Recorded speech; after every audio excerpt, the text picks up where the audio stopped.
Welcome to Readers of the Lost Art with your presenter, Dr. Paul Anthony Taylor, a recovering academic. And the title of today's talk is Family Dynamics and Fatherhood: How Reading Kafka Helps. When Kafka read aloud himself, his humour became particularly clear. Thus, for example, we friends of his laughed quite immoderately when he first let us hear the first chapter of The Trial, and he himself laughed so much that there were moments he couldn't read any further. Astonishing enough when you think of the fearful earnestness of this chapter. But that is how it was. Certainly, it was not entirely good, comfortable laughter. Max Brod, Franz Kafka, a biography. In the world of the Kafkan, the comic is not a counterpoint to the tragicomic, as in Shakespeare. It's not there to make the tragic more bearable by lightening the tone. It doesn't accompany the tragic, not at all. It destroys it in the egg, and thus deprives the victims of the only consolation they could hope for, the consolation to be found in the real or supposed grandeur of tragedy. Milan Kundera, The Art of the Novel. Well, hi everybody, and today I want to look at, it's the last one in this collection. So this was Shocking, I think they're called, a publisher, and they're beautiful editions. They're cheap, but they've got a lovely feel to the cover, not to sound too fetishistic about me book covers. But in this collection there is The Stoker, which is the first chapter of his novel The Man Who Disappeared, that's also known as America. There's also The Judgment, which is the story Kafka himself most liked. He wrote it in one night, I think, and it was his favourite story. And then there is the final one in this collection called his letter to his father, or letter to his father. And that's what I'm going to concentrate on today. But what unifies all three stories, or letter in the final one's case, is they're all about the relationship of sons to fathers. And the letter itself, why I use the two epigraphs at the beginning, all about humour, is I'm basically trying to cover myself. Because as we found out, regulars on this channel, I have a very odd sense of humour. So, for example, I find Schopenhauer very funny. But I also wanted to express how I found what I'm about to read, large sections of, incredibly funny. But I want to emphasise, I'm not laughing at Kafka, I'm laughing with him. And as is evidenced from the first two epigraphs, he himself, even though there's some quite poignant, quite emotional writing in the letter to his father, it is quite funny. And it'll be interesting in the comments to explore this further, the extent to which you can find these type of things funny, or the consensus of opinion in the comments may well be that I do actually need professional help. But even even the letter itself is funny in the sense that he wrote it in 1919, and it was 40 odd pages, and he typed it up, and there was a couple of additional pages of handwriting, and he gave it to his mother to pass on to his father, and she basically didn't. The thinking of, you silly sod, I'm not giving this to your father, he's got better things to do with his time. So this like heartfelt, deeply psychological cri de coeur to his father, and his mother just thought, oh, you silly boy. So that amuses me, even the context in which he wanted to express at quite a deep level to his father his feelings. His mother overrode them. And it reminded me, the whole tone of his letter to his father is this, it's a TV series called The Bear, and I'm sorry just to throw in this random example, but what I found interesting was, for those of you that haven't seen it, it's set in Chicago. It's a highly stressed professional kitchen where they're trying to make this restaurant, cordon bleu, make it work. It used to be basically a sandwich outlet, and he's a very, very gifted chef who's been round to all the world's best restaurants and comes back home to Chicago. And it starts off the first few series. I thoroughly enjoyed it, but by the end, I had the sense that it's so everyone is so neurotically emotional about their every feeling, and they're all struggling to express themselves, but they're emoting so much all the time. And by the end, I was just glad it was over. And it made me just think of Kafka's letter and how it's that level of neuroticism. In Kafka's case, he managed to turn that neuroticism, and he suffered for it, but he turned it into absolutely amazing art. And there's this perennial question of artists who suffer for their art, and whether, obviously, Kafka just couldn't have produced the writing he did in his actual stories and unfinished novels if he hadn't felt so deeply. But you get a real sense of what I'm going to read to you of, how unbearable he must have been to live with. And this is a picture of his father put next to Kafka himself. And his father was called Herman Kafka, and they were like chalk and cheese because his father came from South Bohemia, or which would now be the Czech Republic, and a little village in the middle of nowhere. And his father was a butcher. So from a very young age, Herman, Kafka's father, had to pull the cart and go house to house with all the meat in what, atrocious Czech winters. And he had an incredibly tough childhood, but you can get a sense from just this photograph. He was a hale and hearty, physically, bull of a man. And Kafka wasn't. Franz Kafka was thin, not athletic, as we'll find out as we go along, Woody Allen levels of neuroticism. And this is what you find as you read through, that Franz Kafka really struggled with his relationship to his father. Why I wanted to just explore all of this is because it provides some very useful context to the metamorphosis, which we're going to look at in the live stream on the 20th of September, so a couple of weeks' time by the time this goes out. And I'm not saying context is everything, because I think the metamorphosis as a story stands on its own. But I do think to know the relationship between Kafka and his father helps understand certain aspects of what otherwise is a very disorientating tale. And I'd be very interested again in the comments to hear your views on to what extent you sympathise with the father or Kafka, because I've read many responses to the letter to his father, and they seem to take Kafka at his word that his father was a beast. And then when you actually read the inverted commas accusations that Franz Kafka makes about his father, they strike me as incredibly mild and more about Franz's neuroticism than the father's sins. So, but also to give you the context of how bad Herman Kafka's childhood was, he got married to Julie Lowy, the mother of Franz, in the 1880s. It wasn't until 1867 that Jewish people in that part of the world, in the Austro-Habsburg Empire, they had to apply for permission to marry. There were quotas, and you had to apply for permission to marry whomever you wanted within the Jewish community. So it wasn't long after it was the Emancipation Act of 1867 where Jewish people were freed from constrictions like that. So that's the type of, and there was just regular pogroms. And of course, in Kafka, in a way, he had a tragic life. He died in 1924. So he was only in his early 40s, I think, if my maths is correct.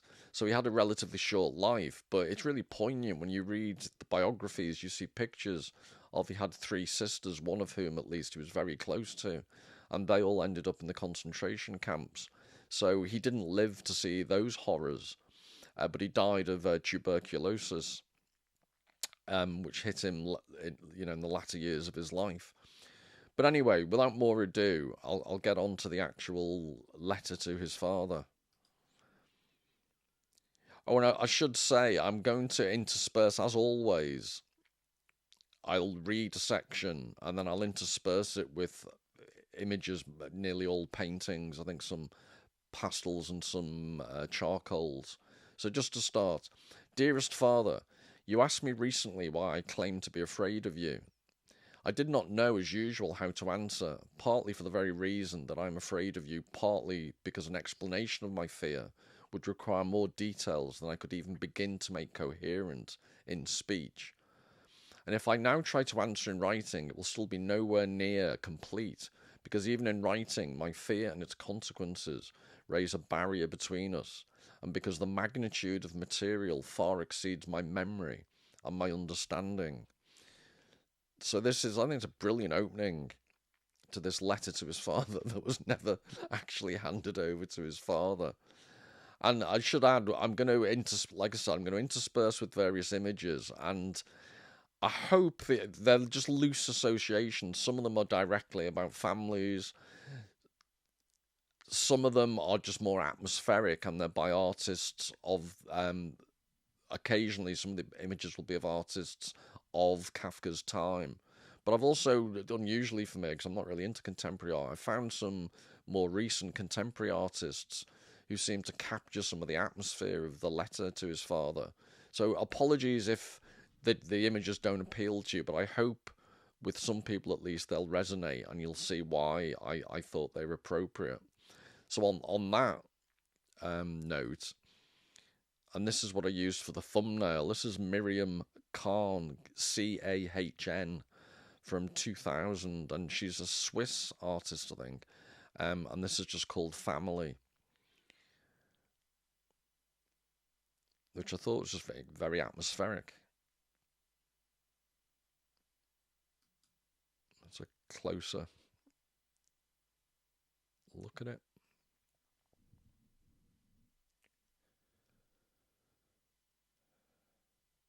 So on with the letter. To you, the matter always seemed very simple, at least insofar as you spoke about it in front of me and indiscriminately in front of many others. To you, it seemed like this. You had worked hard your whole life, sacrificed everything for your children, particularly me.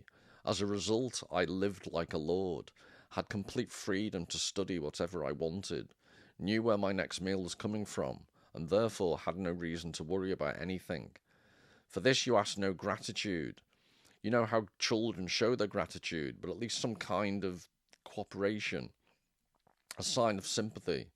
Instead, I would always hide away from you in my room, buried in books, with crazy friends and eccentric ideas. We never spoke openly. And as we go through, so full disclosure, I'm allergic to especially adolescents, but I've never had children. So I've observed from the sidelines the way other people bring up their children. And obviously, irrespective of whether you've had children or not, you've had your own relationship with your own parents. And I think I mentioned this in the description, but there's an intractability in the way Kafka works out his feelings to his father in this letter. It seems, and this is, I'm plot spoiler, my take on the letter is that the things that Kafka complains about are largely, he does allude on occasion to the things he's complaining about not being anyone's fault, either his father or himself. It's just the way things are. And that's my take-home message from the whole letter, is that often Kafka is complaining, unjustifiably sometimes in my opinion, for things that are just the nature of relationships within families. And why I make or in the title, I'm suggesting that it helps when you read Kafka, because to go back to the epigraphs, that there's comedy, but it doesn't rescue from the tragedy. If anything, it almost exacerbates the tragedy. And it goes to my bizarre liking, or I find Samuel Beckett humorous often. I think I covered it in a video when I looked at Camus and his notions of the absurdity of existence, and you can choose to find existence absurd, but also find it funny. in a way. I think Camus found it funny in a way that Sartre never did. And so I always find Camus a much warmer writer, although Sartre arguably was the more gifted intellect.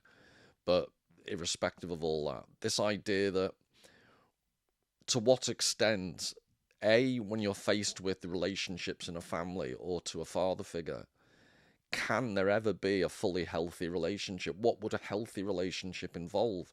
So, for example, when you're bringing, and this is the person who's never had kids, so take it with a pinch of salt, but correct me if I'm wrong, part of the issue about bringing kids up in their teenage years, for example, is that you want them to start showing signs of independence.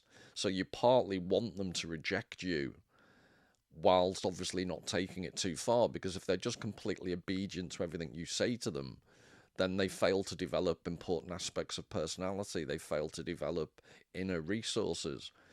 So from that point of view, parents are damned if they do, damned if they don't. If they offer some offer some discipline and offer resistance to their kids, no, you can't have your own way all the time.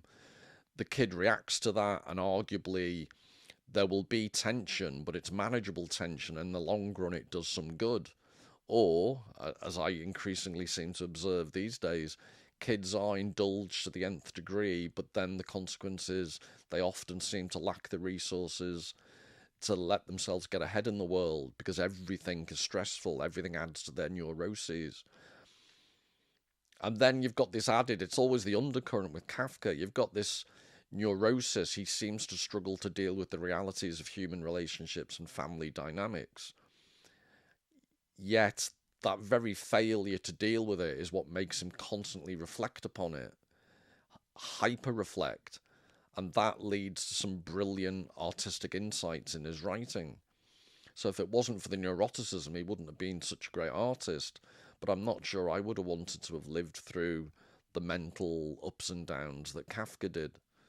And in that sense, his father, as we'll get to later on, his father's oblivious to all this neurotic, hyper-intellectual worrying, and just gets on with building. He had a shop, a fine goods shop, I think it was, in Prague, and Franz Kafka accused his father of often screaming at the staff and just being a bully, basically. And again, I'm wondering to the extent to which, of that time, the stress of having a family, running a successful business, is Franz just being hypersensitive, or was his father a genuine bully? I'd argue that as you read through the letter, the actual specific examples of bullying behaviour are not too bad. Or maybe that says more about me. But he's not the ogre that some people would have you believe. But anyway, to continue. If you summarise your judgment of me, it's clear that you do not actually reproach me with anything really indecent or malicious, with the exception perhaps of my latest marriage plans, and that's a story for another day. He had at least two, I think maybe three failed engagements, two of which were to the same woman, but rather with coldness, alienation, and gratitude. And what is more, you reproach me as if it were my fault, as if I might have been able to arrange everything differently with one simple change of direction, while you are not in the slightest to blame, except perhaps for being too good to me.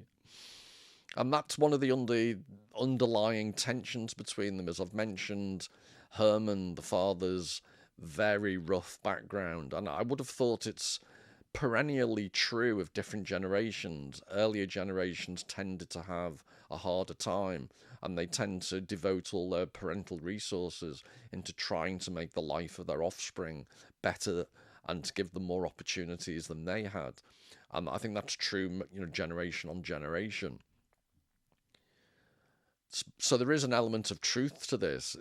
Franz was able to loll around in his apartment because his father was a workaholic. And then Franz turns round and uses that almost as an accusation against his father, which is quite interesting.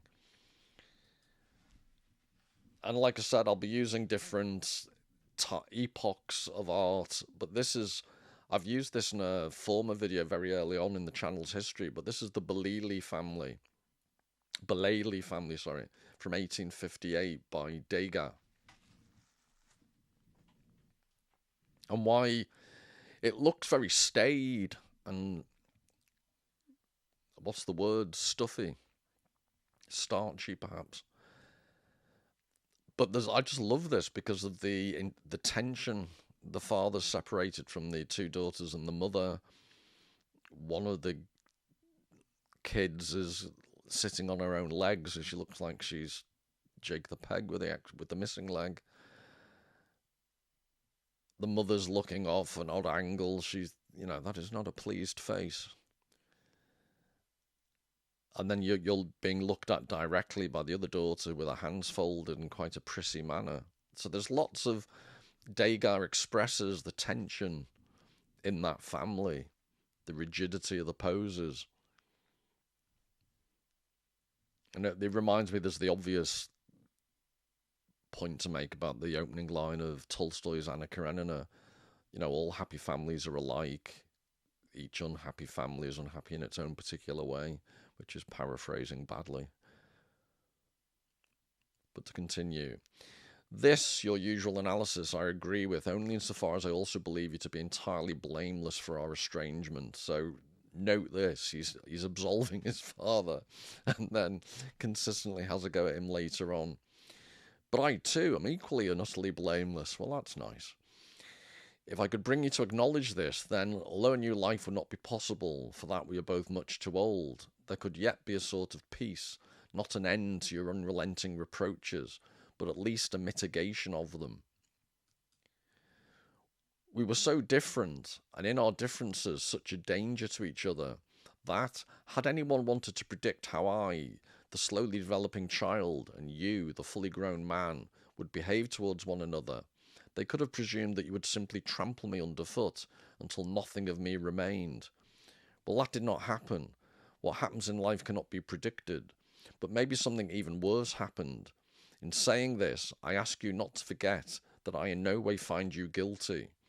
Your effect on me was the effect you could not help having, but you should stop considering it some particular perversity on my part that I succumbed to that effect. So, as you would expect from a writer, very wordy are Franz, but one of the interesting things I wanted to pick out here, you can see the way he talks about you would simply trample me underfoot. This big bear of a father is this immense physical presence in the apartment where they lived. But I ask you not to forget that I in no way find you guilty. This notion of guilt and innocence and judgment. Remember, one of his short stories in this collection is called The Judgment, which I hope to talk about at a future date. And the whole, throughout Kafka's work is this notion of judgment and the law and judges of the trial and the castle and these distant authorities that are there in the background that you never know the logic of. And you can see where he gets some of those ideas from his own domestic circumstances. And just to draw upon this notion of the smallness of the child, this again is Miriam Kahn, Cahn. And she's Swiss, so I think German, Swiss speaker. Ereignis in German means event or incident, I think. So that's what it's called.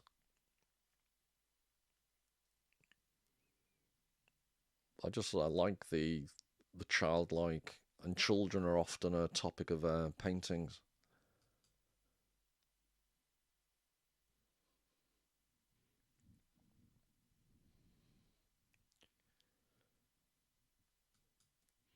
So there is only one episode from those early years that I remember directly. Perhaps you remember it too. I was whining persistently for water one night. Certainly not because I was thirsty, but in all probability partly to be annoying, partly to amuse myself. After a number of fierce threats had failed, you lifted me out of my bed, carried me out onto the pavlatch, which is the balcony outside the apartment, and left me a while all alone, standing outside the locked door in my nightshirt. Sorry, I'll be reported to social services for finding this funny. I do not mean to say that this was wrong of you. Well, you shouldn't have wound him up, should you? Just to be annoying. Perhaps at that time there really was no other way of having a peaceful night, but I mention it as a characteristic example of the way you brought me up and the effect it had on me. And this is where I differ from Franz. I think it's a perfectly reasonable response to a little bratty kid. In all probability, partly to be annoying, partly to amuse myself. Well, you weren't amused when you were put on the balcony in your nightshirt, were you? But then he's got this self-pitying aspect, the way you brought me up and the effect it had on me. So the way he turned out. Again, I've included in the description box a link to this whole essay, a PDF of it. And I would be genuinely interested when other people read. I get the very strong sense, whether they agree with me, I get the very strong sense that however his father, Herman, might have tried to bring him up, I think Franz would have turned out the way he did anyway. The incident almost certainly made me obedient for a time, but it damaged me on the inside. I was by nature unable to reconcile the simple act, as it seemed to me, of casually asking for water with the utter horror of being carried outside. Years later, it still tormented me that this giant man, my father, the ultimate authority, could enter my room at any time and almost unprovoked, well, that's not true, is it? You admitted it.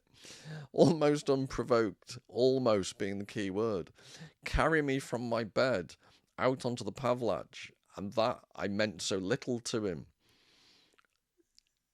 I just find this interesting. The implicit narcissism, it's all because he meant so little to his father, not because, as he previously recognised, he was being an annoying little brat.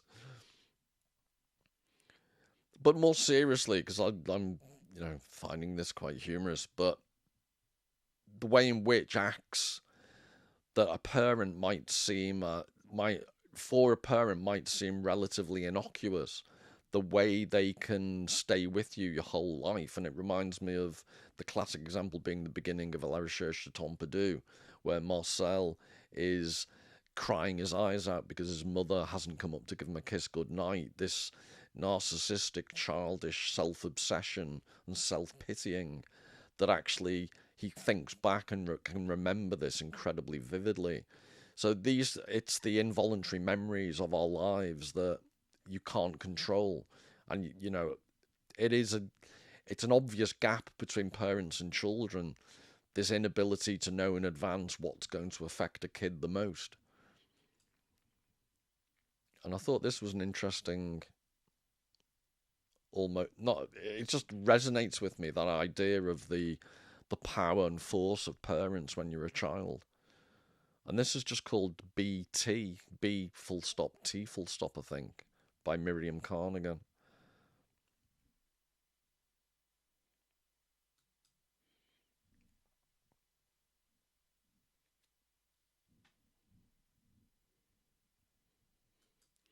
At that time and throughout all that time, what I really needed was encouragement and a glass of water. I was already weighed down by your sheer bodily presence. Well, he can't help the fact he's a big bloke. No self-defensive attitudes there. I remember, for example, how we often undressed together in the same cubicle. I skinny, frail, fragile, you strong, tall, thick-set. Even in the cubicle I felt a puny wretch, and not only in front of you, but in front of the whole world, because for me you were the measure of all things. But when we stepped out before all the people, I with my hand in yours, a little skeleton, unsteady and barefoot on the planks, afraid of the water, unable to copy your swimming strokes, which you kept on demonstrating with the best of intentions, but actually, to my profound shame, then I would lose myself in despair, and at such moments all my past failures would come back to haunt me. So Herman's taken him out swimming, and he's wrong for that, apparently. He's wrong for being muscular and tall and strong when Franz wasn't. And he's guilty of trying to teach him how to swim, which you'd think is quite parentally responsible, so your child doesn't drown in future. And this idea of to my profound shame, I'll pick up on the concept of shame later, but shame exists in Kafka's fictional writing, but you can see here how it's an essential part of his personality as well. Your intellectual domination had a similar effect on me. You had reached such heights solely by your own efforts that you had unbounded confidence in your own opinions. That was nowhere near so dazzling for me as a child as it was for me later as a maturing young man.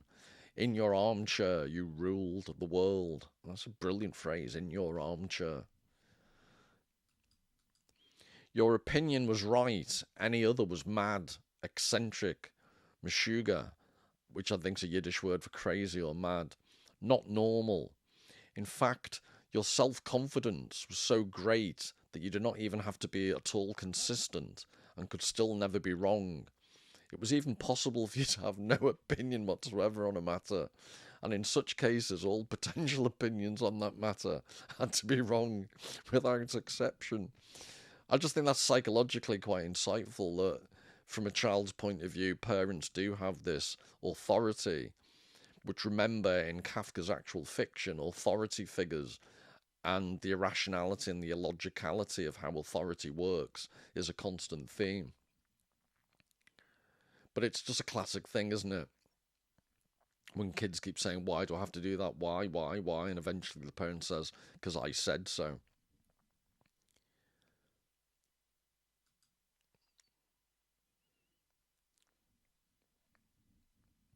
Again, this is Miriam Khan. Sorry, I've taken a shine to her works. I've only just discovered it. And this is Mitgepäck Rennen, it's called, from 2006, which I think, because I don't have much German, it's running with, I'm guessing a backpack, or I think it could also mean luggage, but it doesn't strike me as, I think backpack would be running with something that you have to carry, but I'd suggest a backpack.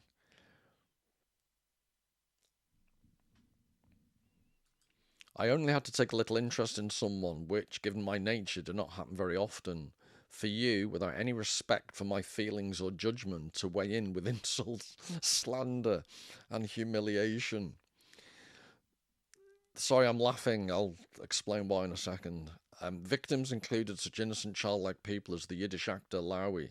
Before you even knew him, you compared him in some dreadful way that I have already forgotten to vermin. And that's relevant because there's obviously broader historical context to Kafka's story, The Metamorphosis, the way he turns into this verminous, cockroach-like creature, because with the rise of German fascism, that's how Jewish people were then portrayed. So there was a social level of vermin, but interestingly, why it was part of Kafka's fixation was it was a phrase his father had actually used. So remember, he's writing this in 1919. The Metamorphosis was written in 1912, 7 years earlier. But this is after the event, ex post facto. This is explaining partially where he got some of his ideas from in his fictional writing. But I was laughing earlier on. For you, without any respect for my feelings or judgment, to weigh in with insult, slander, and humiliation. I tried to make a habit of not sharing too much, but when I was growing up in Liverpool, there was like a family semi-tradition where if anyone brought back someone they were going on a date with, if they made the stupid mistake of inviting them to the house first, the whole family would run into the living room as an opportunity to just take the mickey out the poor person. And I think I once brought a girl back who had a slightly how to put this delicately, just a nose. And every time she turned round to speak, my father ducked, which just gives you an example. And this explains why I find perhaps so much of this funny, because the idea that your family members weigh in with insult, slander, sorry, and humiliation was just part of my...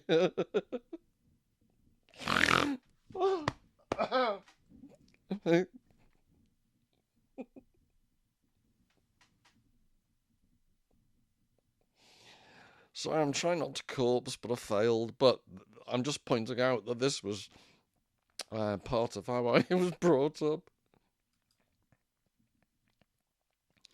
Because you, driven by your own predilection and sizable appetite, ate everything fast, hot, and in large mouthfuls.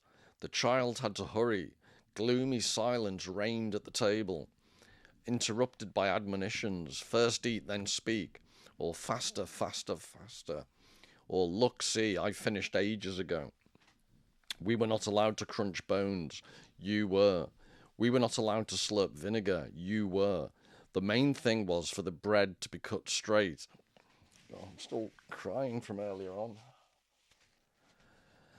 But that you did so with a knife dripping with gravy was irrelevant. We had to take care not to let any scraps fall onto the floor. In the end, they lay mostly under your seat.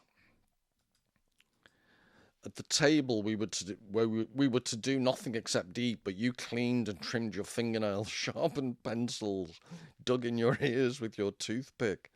Please understand me correctly, Father. These would in themselves have been utterly insignificant details, well, not so insignificant that you didn't remember them for the rest of your life. They only came to depress me because they meant that you, a figure of such tremendous authority for me, did not yourself abide by the commandments you imposed. So again, I'd just suggest he's a bit hypersensitive, isn't he? The idea that just because his father was a bit bossy and didn't hold to his own standards when it came to his own table manners, he doesn't let anything go, our Franz. But again, I think this leads to why he was such a brilliant writer, because of this neurotic attention to detail.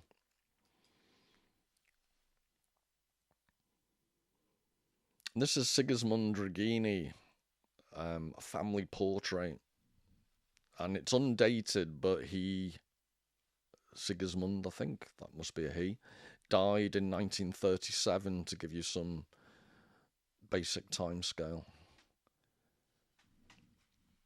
Odd figure in the background.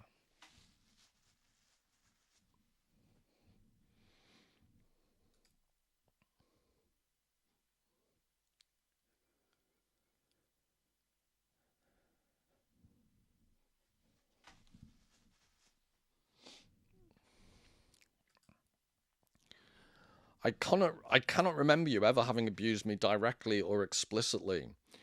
Nor was that necessary. You had so many other methods, and besides, conversation at home or particularly in the shop brought the abuses you directed at others flying around my head in such abundance that I was sometimes almost stunned by them as a young boy, and I had no reason not to apply them to myself, as the people you abused were certainly no worse than me, and you were certainly no more dissatisfied with them than you were with me.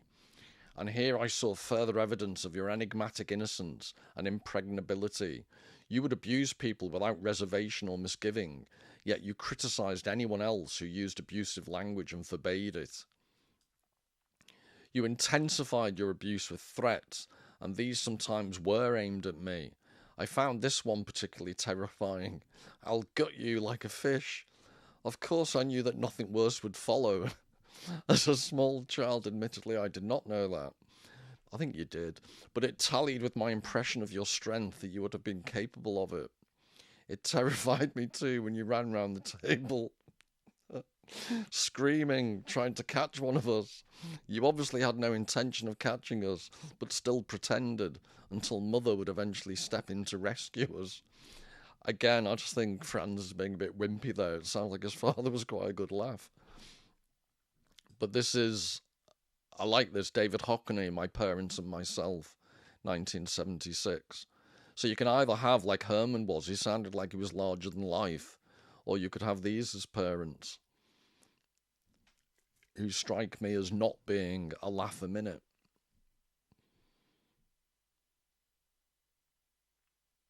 And I just think it's a great painting for, again, it's a bit like the Bellini Degas painting, the rigidity and the lack of emotional warmth.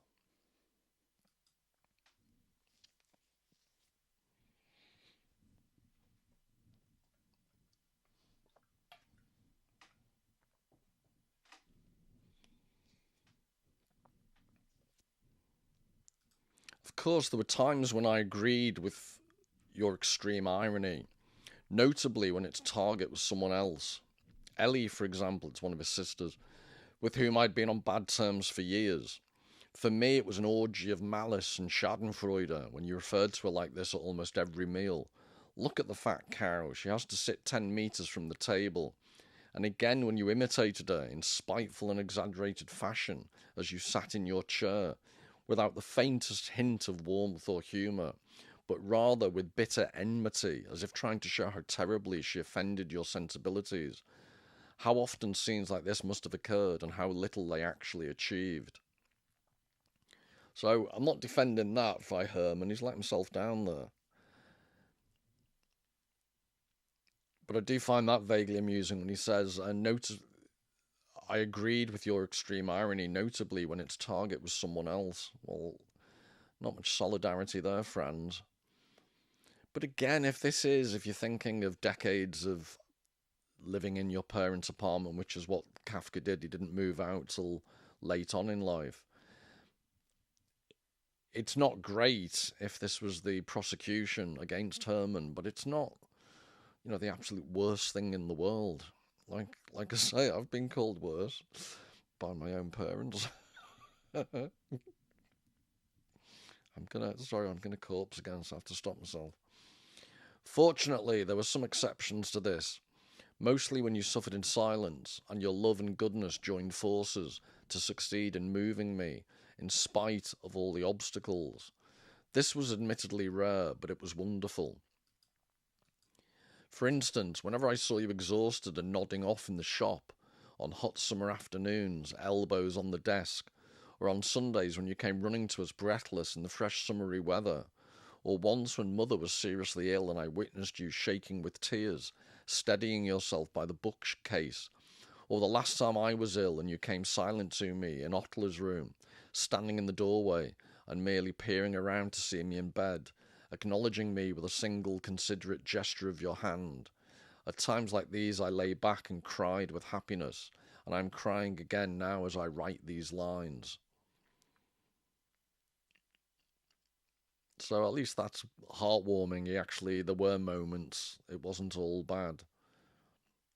But I found this idea of fragmentary memories of family life. This is a contemporary American artist, Kenneth Agnello. Translucent Fragments of a Broken Family, it's called, from 2007. And like I say, as someone who's not really particularly fond of contemporary art, I think it's a really nice picture. Quite evocative.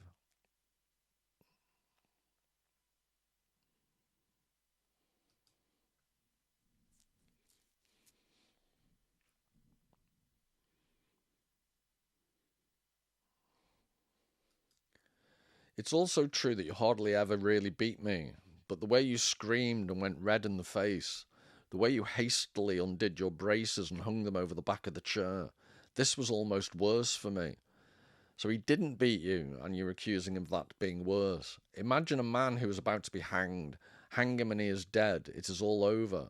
But force him to witness all the preparations for his hanging, and inform him of his reprieve only once the noose is dangling in front of his face, and you can make him suffer for the rest of his life.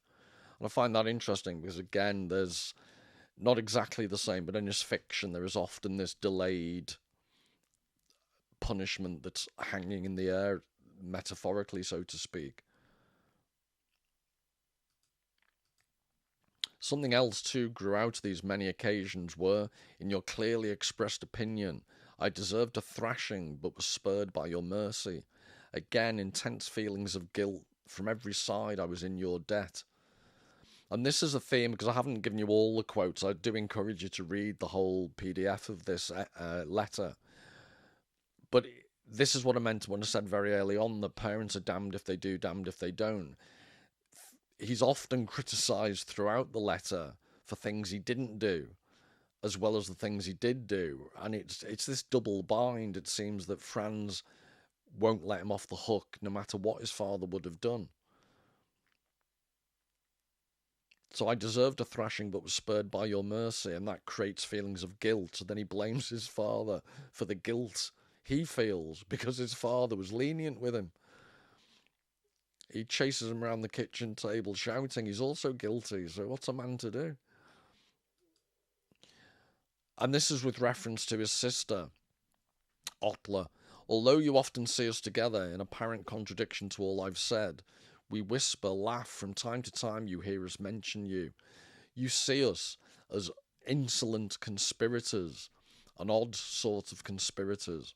There's also elsewhere in the letter, his father refers to the staff that he employs at his shop as paid enemies, which I thought was quite amusing.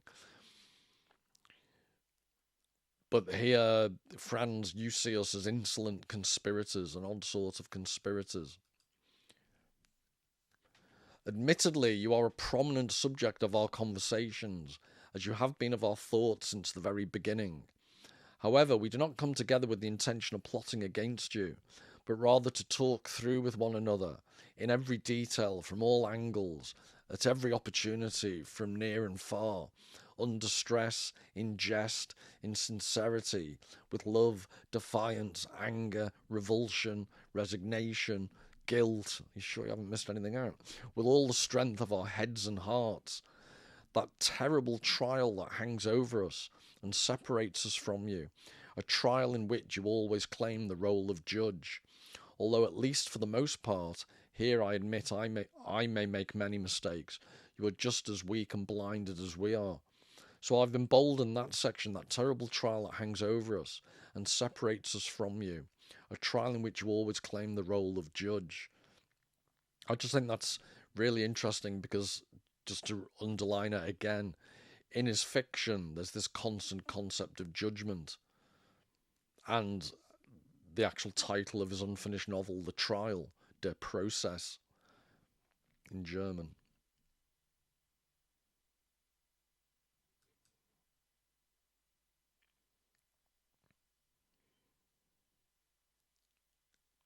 I think this is Agnello again. This is called A Family Scene from 1980.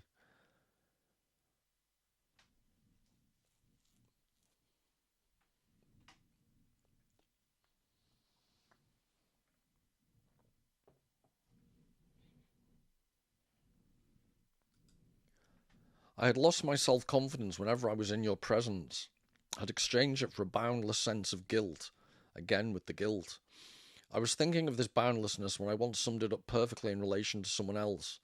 He is afraid that the shame will outlive him. I could not suddenly transform myself when I came into contact with the people. Rather, I developed a deeper sense of guilt towards them because, as I've already said, I felt compelled to make amends for the way you had treated them in the business, something for which I felt jointly responsible. Moreover, you objected secretly or openly to everyone with whom I associated, and I was obliged to rectify this too. I've emboldened this he is afraid that the shame will outlive him, because this resonates with, sorry for the plot spoiler, but at the end of the trial, the last sentence is, as he's killed, executed, like a dog, he said, it was as if the shame of it would outlive him. So you could see that's the reference he's making. When I once summed it up perfectly in relation to someone else, in other words, Joseph K. in the trial. This concept of shame and guilt was a constant theme in Kafka's life. The mistrust for people in general that you tried to teach me at work and at home. Name a single person of any importance to me as a child whom you did not roundly criticise on at least one occasion. And that strangely did not weigh on you at all. You were strong enough to bear it, besides which it may purely have been an emblem of your dominance. That mistrust which was never justified in my childlike eyes, as I saw around me only inimitably excellent people, that mistrust developed within me into mistrust of myself and a perpetual fear of all other people. Again, what I'd say about this is his father's bringing him up to be suspicious of other people. And yes, you could claim that he overdid it or he's wrong to do that. But then, wouldn't it be equally wrong to bring up a child to be overly trusting of the people in the world around them? There's this, happy middle ground which doesn't exist. That again, it's almost impossible for a parent to get it exactly right. So if I get to judge Kafka, he's got a thing about judgment. I'd say again, I think he's failing to recognize the double bind that parents find themselves in. And he's internalized, he's admitting, he's internalized this mistrust, which brings up the point to which we all internalize the things that we experience in our environment. That is true. But to then blame the parent for the things that you've internalized, it's where I again possibly disagree with Kafka, because you've got to take responsibility for your own personality development or lack thereof. So this idea he has a perpetual fear of all other people. I think he's obviously over internalized quite excessively.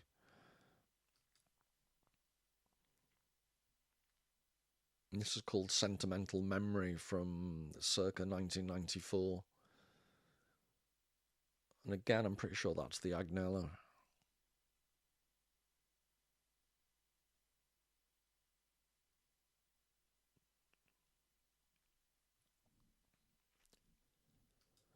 Your loathing dealt a heavier blow to my writing, and everything that, even unknown to you, was related to it.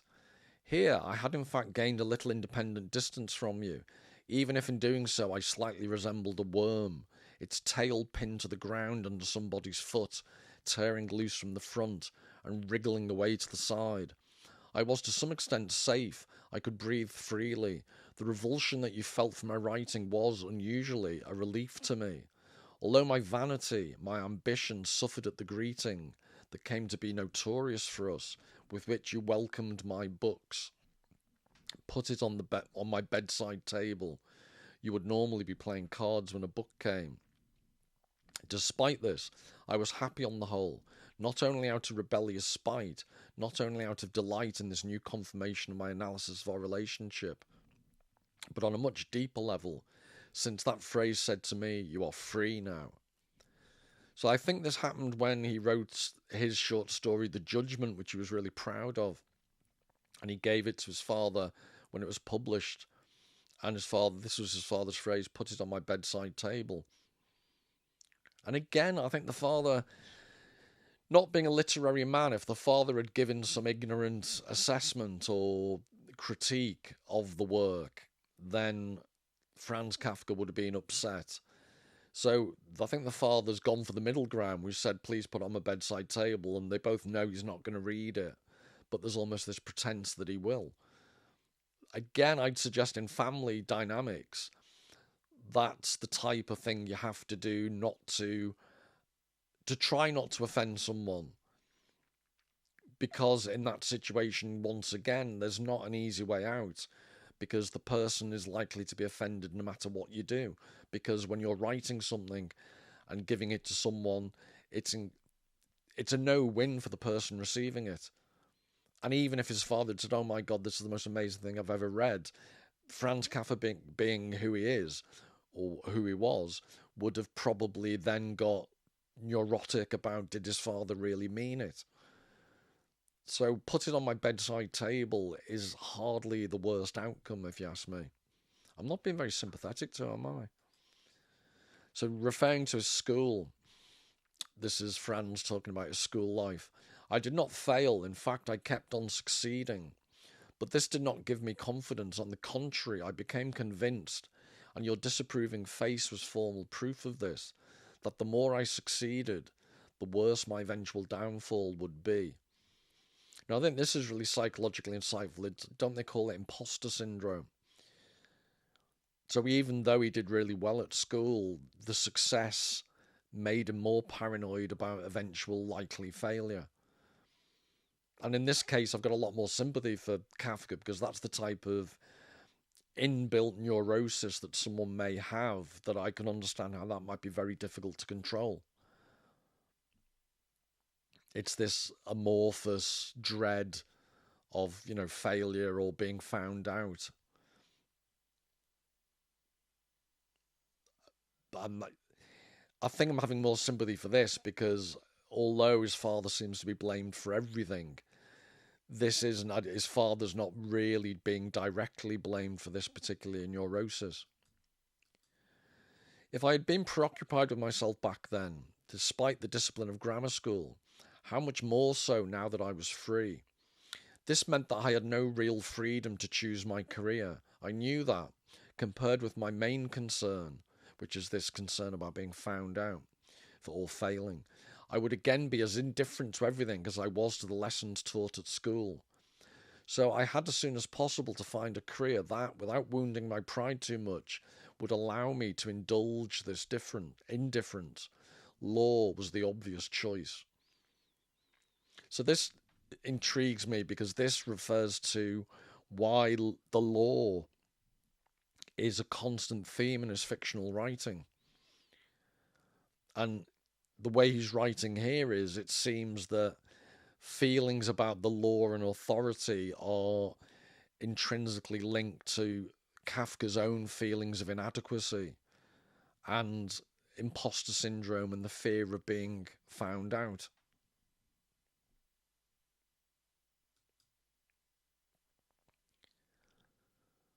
I found this really touching. This is called Breaking Home Ties by Norman Rockwell from 1954. And I find it interesting in reference to Kafka because it wasn't till very late on in life that Kafka actually went and lived on his own. And the fact he lived in his apartment, this crowded parental apartment, for so long, it's one of the aspects of the story, metamorphosis, this claustrophobic environment.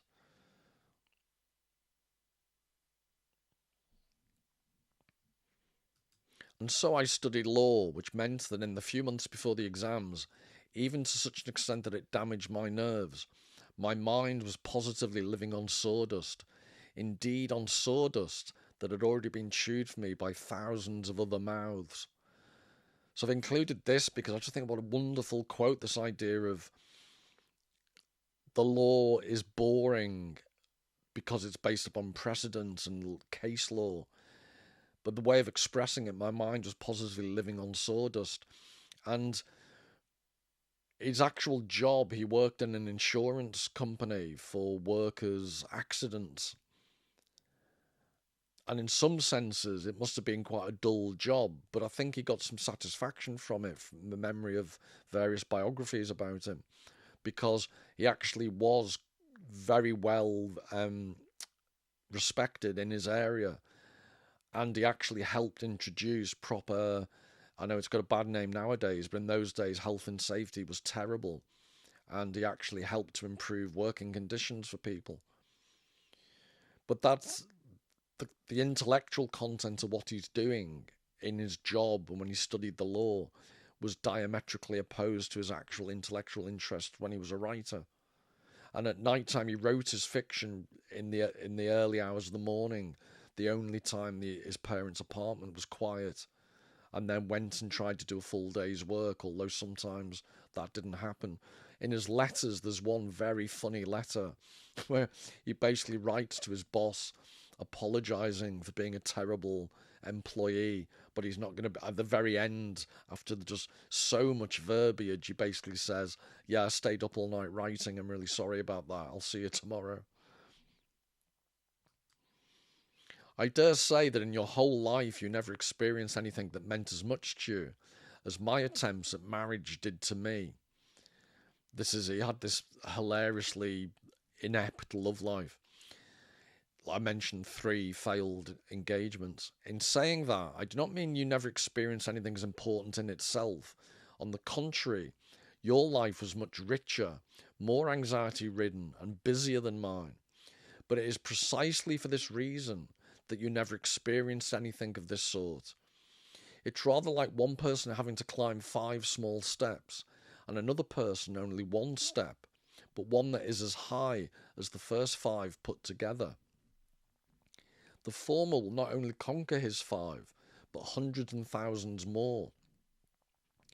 He will have led a great and very demanding life, but no single step of his journey will have meant as much to him as that one first step will have meant to the latter, the step that he, for all the strength in him, cannot climb, that he cannot scale, let alone, of course, progress beyond. I just thought this was a brilliant description of anxiety. And in some ways, it's not directly the same, but when you say, the phrase, if you want something done, give it to a busy person, it's the way in which someone who's used to climbing the steps can do it, even though they're stressed and they're anxious and they're busy and they have difficult lives. It's not quite the same as the pure anxiety that Kafka felt.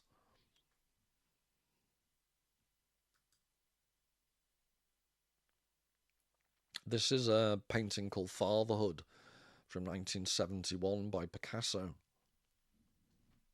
which I just thought was interesting for the larger-than-life aspect of it, given what Kafka's been writing.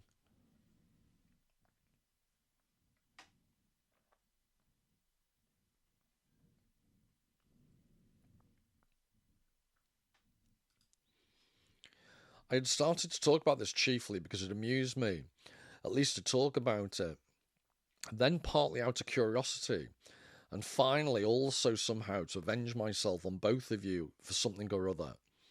Oh, I should have explained the context of this. He's walking along when he's 16 with his mother and father, and he basically accuses his father of not having given him enough sex education. But don't worry about it because I've basically found out from my friends, so I know what's what.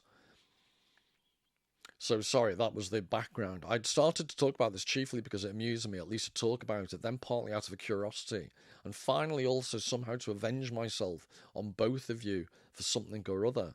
This is what he does. He has this weird... He's self-conscious enough to know that he does it. But it's just interesting that, it just makes me more and more sympathetic to his poor mother and father. In keeping with your usual manner, you reacted very simply. Merely said something to the effect that you could advise me on how to pursue these things safely. But things like prostitution and stuff were rife. And I think Kafka went to many brothels in his time. So his father's basically saying, well, if you're that curious, I can tell you how to be safe. Syphilis and things were a very real danger in those days. Perhaps it had been precisely my intention to provoke such an answer. It certainly tallied with my lascivious nature as a child, who'd been overfed with meat and all the good things in life, yet was still sexually inactive and constantly preoccupied with himself.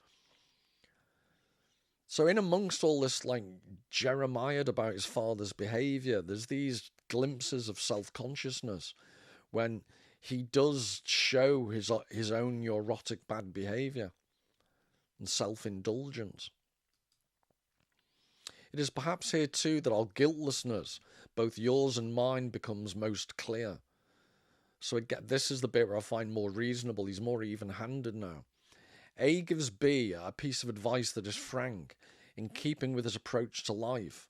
Not very appealing, but widely accepted in contemporary city life, and that will perhaps even prevent damage to B's health, which is what I was saying. This advice is not morally very invigorating for B, but there is no reason why he should not be able to work his way out of it and repair the damage over the next few years. This is where I lose patience with Kafka again. It's melodramatic in the extreme. Incidentally, he is not at all obliged to take the advice, and in any case, the advice contains nothing which would cause B's whole future to collapse on him. And yet this is exactly the sort of thing that does happen, but only because you are A and I am B. This is what I said earlier on about the intractability of the double bind that parents find themselves in. Again, his father's just giving him basic advice, not judged him, giving him practical advice about being safe. And Kafka's suggesting that this negatively affected him for the rest of his life,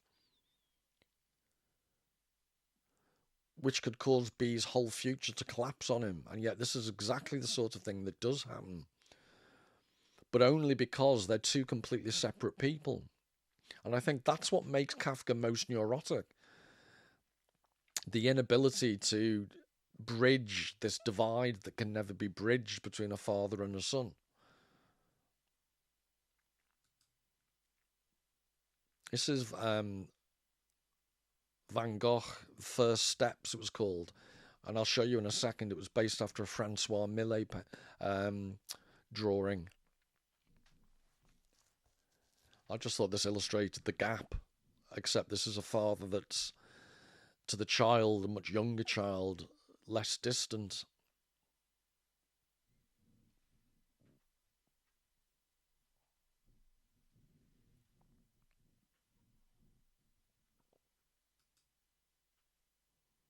This was the original Millet from 1858 called First Steps.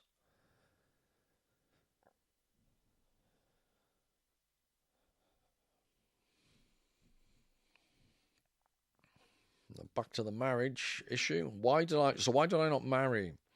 There were various individual obstacles, as there are with everything, but life is about tackling such obstacles. The essential obstacle, though, unfortunately quite independent from these particular events, was that I am clearly mentally incapable of marrying. That is evident from the fact that each time I resolve to marry, I cannot sleep, my head throbs day and night, life loses all meaning, I stagger about in despair. Again, I'm not really sure you can blame your father for this. Anxiety is not the actual cause of this, though owing to my ponderous and pedantic nature, I do suffer countless anxieties, but they have no real influence. Like worms, they apply the finishing touches to the corpse, but the decisive blow comes from elsewhere. We are dealing here with the general pressure of fear, of weakness, of self-contempt. I think that's quite interesting because I forgot to comment on it previously, but he talks about getting out from his father's influence, and he uses the comparison of a worm pulling itself free from a shoe. And again, this image of the worm. That's just a brilliant expression. And he's very self-aware at this point of the degree of his neurosis. But the way I do suffer countless anxieties, but they have no real influence. Like worms, they apply the finishing touches to the corpse.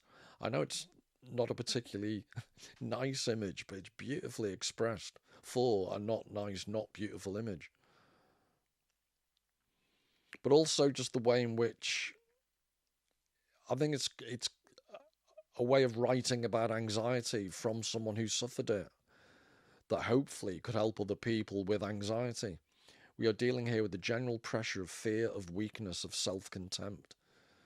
But the fact that someone like Kafka, who was so riven with self-doubt, self-contempt, anxiety, the pressure of fear, that was also what made him such an astounding writer.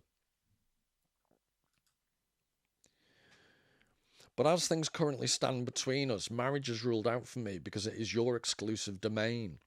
Sometimes I imagine a map of the earth laid out and you stretched diagonally across it, and then it seems to me that I can only lead my own life in those areas that are neither covered by your body nor within your reach. And given the impression I have of your size, that leaves me with only a few, not very welcoming areas, and marriage in particular is not among them. So this is the degree to which his father dominated psychologically his life. And again, it's not Herman the father's fault in the sense that Franz observed the closeness of his marriage to his mother and how well they worked together and how they made something of their lives. And that became a pressure on Kafka because he wasn't very practical. So again, it's just interesting the extent to which psychological pressure can be brought to bear upon a child just because of the successful marriage of the parents, not just the negativity that might come from a very fraught marriage. So it always seemed that Julie, the wife of Herman, always had Herman's back, which is why she didn't give Herman the letter that this all comes from.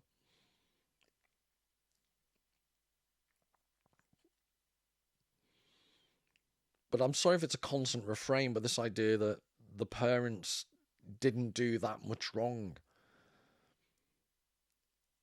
And that's part of family dynamics. People are getting blamed for things that are, I would suggest, an intrinsically difficult part of life and an inevitable part of human dynamics, family dynamics. And you just have to find a way to deal with them.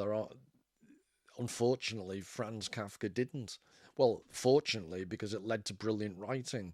But in his personal life, it obviously caused him quite a lot of pain.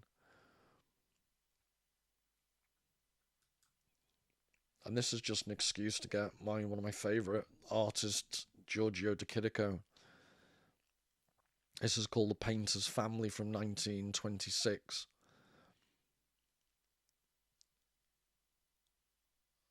But it reminded me about the alienation that Kafka felt.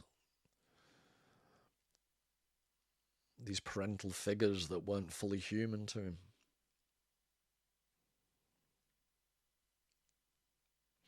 And just to draw it to a close now, I'll finish with this quote and then a couple of images. Not even your mistrust of others is as great as my own self-mistrust, instilled in me by you. In reality, of course, things cannot fit together as neatly as the evidence in my letter. Life is more complicated than a jigsaw puzzle. But with the adjustment that this reproach brings, an adjustment on which I am neither able nor willing to elaborate, I have reached something that in my opinion so closely resembles the truth, that it might comfort us both a little and make it easier for us to live and die.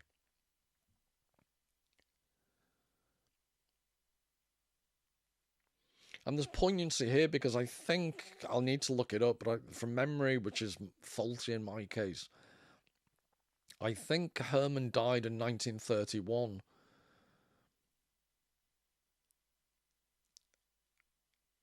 And Kafka was in 1925?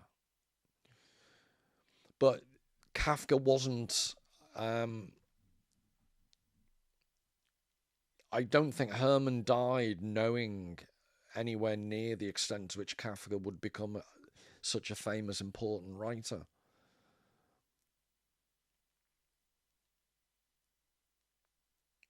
But this idea that, where are we? Things cannot... I think this speaks partly, and this is what motivated this whole video. In reality, of course, things cannot fit together as neatly as the evidence in my letter. Life is more complicated than a jigsaw puzzle. I'd argue that a lot of therapy, inevitably, psychology and therapy speak is all about fitting pieces together like a jigsaw puzzle. And ironically, one of the aspects of the whole letter, it's toing and froing, its neuroses that are being laid out on the page, is this conclusion at the very end. Life is more complicated than a jigsaw puzzle. But Kafka's optimistically suggesting that I have reached something that, in my opinion, so closely resembles the truth. I think that's what art and literature is able to do. It closely resembles the truth more accurately, despite its lack of realism, than something like a jigsaw puzzle can hope to. A jigsaw puzzle, if you use that as a metaphor for therapy or psychology, is too realistic, too accurate. All the psychological neuroses that are described in Kafka's letter, I'd argue, are more like fiction. They're more like a writer's impression of life.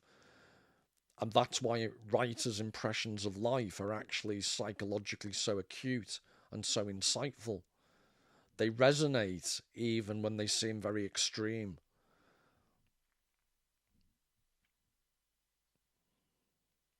And it's quite poignant that it might comfort us both a little and make it easier for us to live and die. The idea that they never really did reconcile with each other. He never read the letter. Herman never read this letter. So to that extent, the letter was futile. You just hope that Kafka got something from the writing of it. He seemed to reach some type of closure that I've reached something that, in my opinion, so closely resembles the truth. So all you can do is hope that that gave him some consolation. So anyway, I'll finish on that note with a couple of images of father figures that I think tie this up. And the last one, I'm not a massive fan of Salvador Dali, but the second one is one of Salvador Dali. And there's just something in the look of the father's face that I think encapsulates some of the ideas that I've explored today. So until the next time, all the very best. Take care. This is Portrait of Father by Leon Kossoff from 1978.